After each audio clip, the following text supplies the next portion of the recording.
अस्सलाम वालेकुम, welcome to my YouTube channel.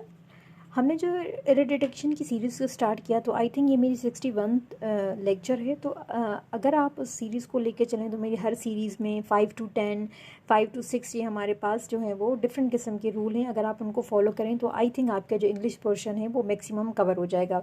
तो आज हम आते हैं इस वीडियो पे। तो यहाँ पे आपने देखना है कि जहाँ हम इन और एट के जो यूजेज में है वो कंफ्यूज हो जाता है। अब यहाँ पे हम एग्जांपल्स देखेंगे और उसको क्लेरिफाई करेंगे कि ये कन्फ्यूजन हमारे पास आखिर क्यों होती है। अब यहाँ पे मैंने एरर नंबर 1 लिखा है, the student are sitting at the room. अच्छा, यहाँ पे मैंने साइड में लिख दिया है इन हम लार्ज एरियाज़ के लिए यूज़ करते हैं और एट जो है हम एग्जैक्ट पोजीशंस के लिए यूज़ करते हैं। अब वो कैसे यूज़ करते हैं यहाँ पे हम देखेंगे, the student are sitting at the room.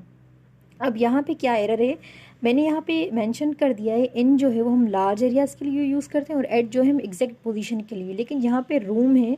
अब रूम की किस जगह पे बैठा है हमें उसकी पोजीशन मालूम नहीं है। अगर यहाँ पे कॉर्नर होता तो हम वहाँ पे एट यूज़ करते हैं। अब यहाँ पे एरर क्या हो जाएगा, ऑप्शन सी, ये हो जाएगा in, the student are sitting in the room.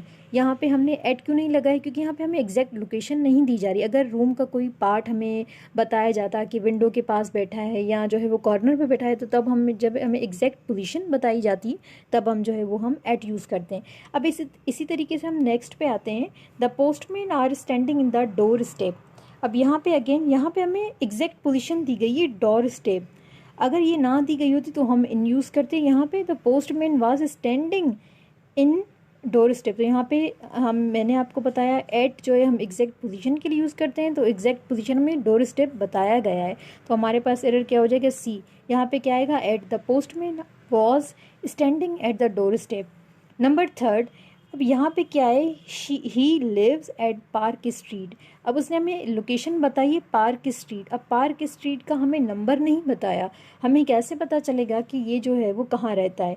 तो इसने हमें एक लार्ज एरिया पे बताया है, तो लार्ज एरियाज़ में हम इन यूज़ करते हैं। ही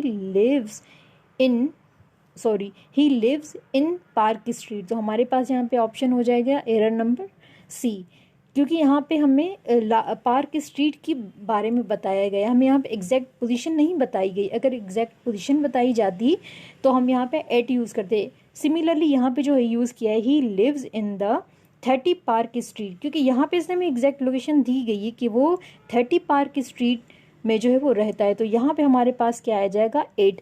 यहाँ पे एट आएगा और यहाँ पे इन आएगा, क्योंकि हमें यहाँ पे एग्जैक्ट पोजीशन पता है और यहाँ पे हमें एग्जैक्ट पोजीशन नहीं पता। तो इसका आपने डिफरेंस मैंने दोनों साथ लिख दिए हैं ताकि आप आराम से इस डिफरेंस को देख पाएँ। ये हमें एग्जैक्ट पोजीशन नहीं बता रहा था, लेकिन यहाँ पे हमने जब देखा कि हमें एग्जैक्ट पोजीशन बता रहा था। 5th पे आते हैं, he arrive in the bus stop. अब बस स्टॉप यहाँ पे क्या है, एग्जैक्ट पोजीशन है, ठीक है। तो मैंने आपको बताया जब एग्जैक्ट पोजीशन बताई जाएगी तो हम एट यूज़ करेंगे। तो यहाँ पे क्या, he arrive at the bus stop. तो यहाँ हमारे पास एरर क्या है, ऑप्शन सी, क्योंकि हमें इसने एग्जैक्ट पोजीशन बताई है। जब आप ऑब्जेक्ट पे देखेंगे, जब आपको एग्जैक्ट पोजीशन बताई जा रही हो तो आप वहाँ पे एट यूज़ करेंगे। अगर लार्ज एरियाज़ पे बात हो तो हम वहाँ पे इन यूज़ करेंगे। जैसे यहाँ पे ही अराइव एट पाकिस्तान। अब पाकिस्तान के कौन से सूबे में, कौन से सिटी में, किस जगह पे, ये हमें एग्जैक्ट पोजीशन नहीं बता रहा। तो ये हो जाएगा ही अराइव इन पाकिस्तान। तो ऑप्शन सी यहाँ पे एरर हो जाएगा। अगर यहाँ पे हमें कोई पर्टिकुलर सिटी या कोई एग्जैक्ट पोजीशन बताई जाती तो हम क्या यूज़ करते, एट। यहाँ पे हमने क्या यूज़ करना है, इन, क्योंकि पाकिस्तान का कौन सा सूबा, कौन सा सिटी, कौन सी जगह ये हमें नहीं बताई। जहाँ पे एग्जैक्ट पोजीशन बताई जाएगी तो हम वहाँ पे एट यूज़ करेंगे और लार्ज एरियाज़ पे हम जो वो इन यूज़ करेंगे। Thank you, all the best, अल्लाह हाफिज़।